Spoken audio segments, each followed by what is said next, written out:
My favourite memory is when I first ran the 100 metres, and when I went to Glasgow, won 2 gold medals in Glasgow.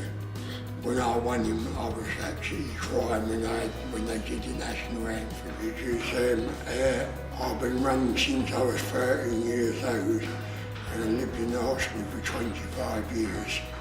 And when I lived in the hospital, the reason I did the running to let off steam. When you was first told no more running, it just seemed to have a real kind of, you could almost physically see that his world seemed to be closing in. Because what happened is I kept running till Christmas last year, and my leg got worse, and I couldn't move. I was putting pressure on my foot. So they said this time when I have it done, no more running.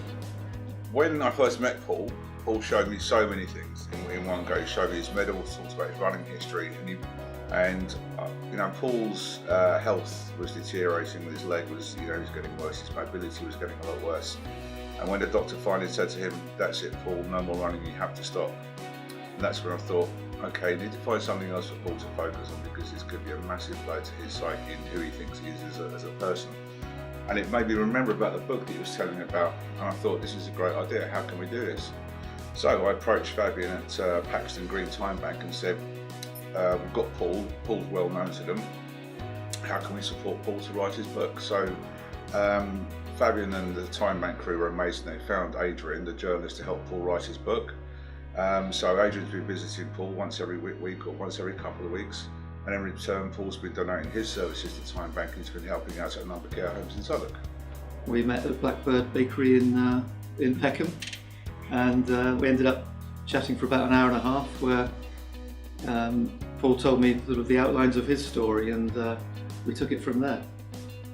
I got my first gold medal when I was 26 years old. 100 metres, I was champion for 12 and a half years, and I was 26 years old, and I'd done 12 and a half seconds for the 100 metres, and it was called the Greater London Region Championship for the mentally handicapped. After that, just carried on. I ran for an athletic club called Epsom Mill Harriers, then I ran for Kingston, and then I ran for Great Britain's Special Olympics team. We trained at Ladywell in Catford, and then I got picked to run for Great Britain in the Special Olympics in 2005, and came home with 2 gold medals. Running meant a lot of competitions. I used to train every day.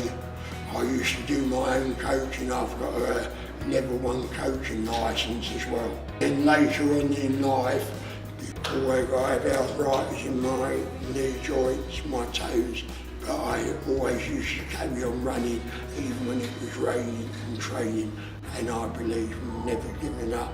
It's like mind over matter. I used to do park runs down the park in Southwark Park on a Saturday. I've done 37 park runs.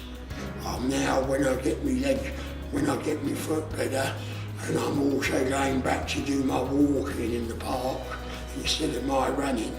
So I'm going to carry on walking and just walk around. I think the best thing for me about it has been getting to know Paul himself. Anyone who meets him would agree he's a very life-affirming person. He's someone who seems to all of his life refused to be overcome by adversity and the sort of challenges that most of us have never had to put up with and would struggle to imagine how we'd respond to, I think.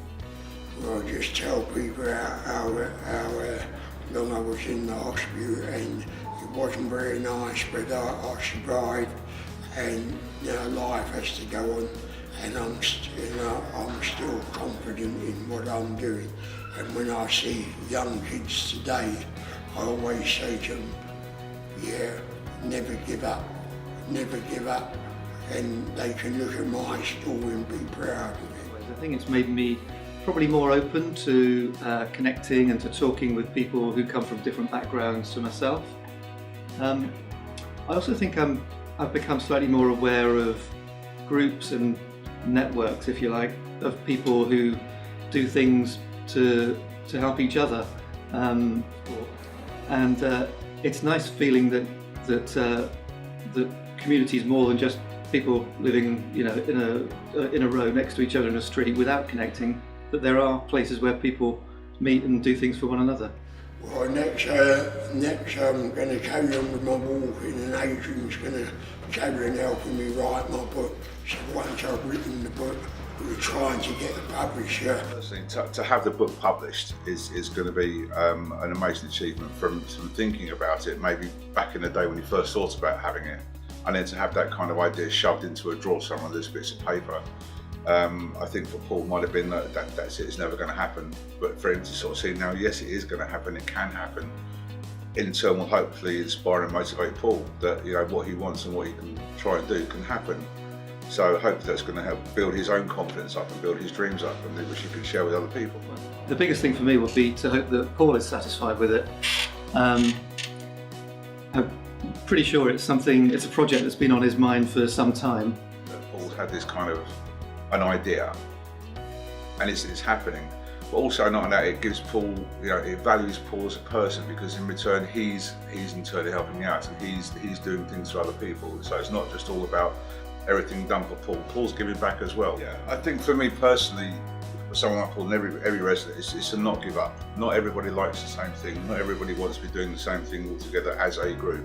That's my motto. Keep going, never give up, and always believe in yourself.